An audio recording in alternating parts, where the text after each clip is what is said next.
one thing I taught myself to do. No matter the problem, refuse to lose. So how you want it, man? You can choose. If you can't take the heat, don't light the fuse.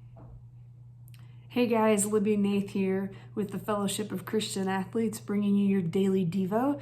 Today we're jumping into Mark chapter 4, and Jesus has started off his ministry. The disciples have watched him heal people, they've watched him preach, and now he tells them, hey, let's get into a boat and go to the other side of the water.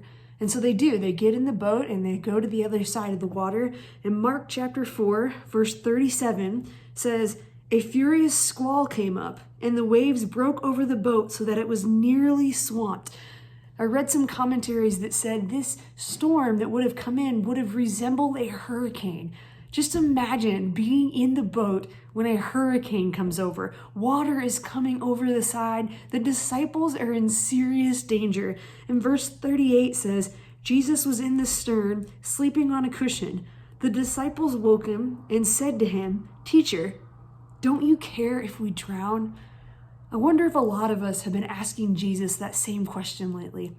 Jesus, don't you care that my season's over? Jesus, don't you care that our finances are going down?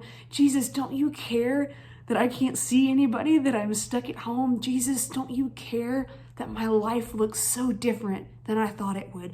I know I've been asking him those questions.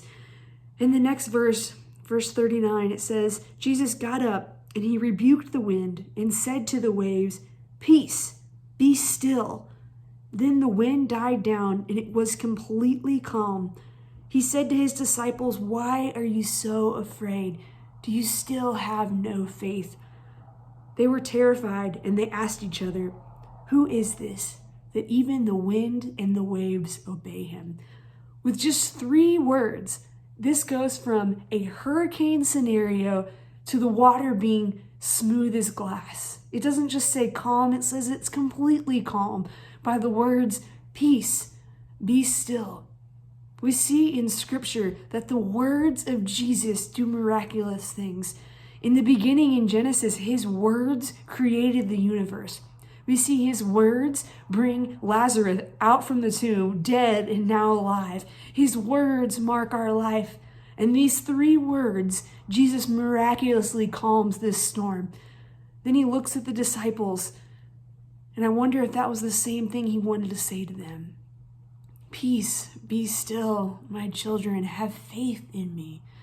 And I love the disciples' reaction. It says, Who is this, that even the wind and the waves obey him? See, the wind and the waves were strong. The wind and the waves were threatening to them and almost took the boat down. But you know who's stronger than the wind and the waves? The one who can command the wind and the waves. That is the one that is in charge today. It says in Psalm 116 that he hears our cries for help, and he is a God that is full of compassion. Our God sees the struggles that we're in. He's above those struggles. He looks at us and says, Peace, be still. I've got you. So my prayer today is that we can rest in the fact that God has not left us, that God sees the storm that you're in. He is above the storm. And I wonder today if he's looking at you saying, Peace, be still. I've got this. What kind of God must he be that his words can calm great storms? And if he doesn't calm the storms in our lives, my prayer is that he would, because he can, calm the storm that are in our hearts.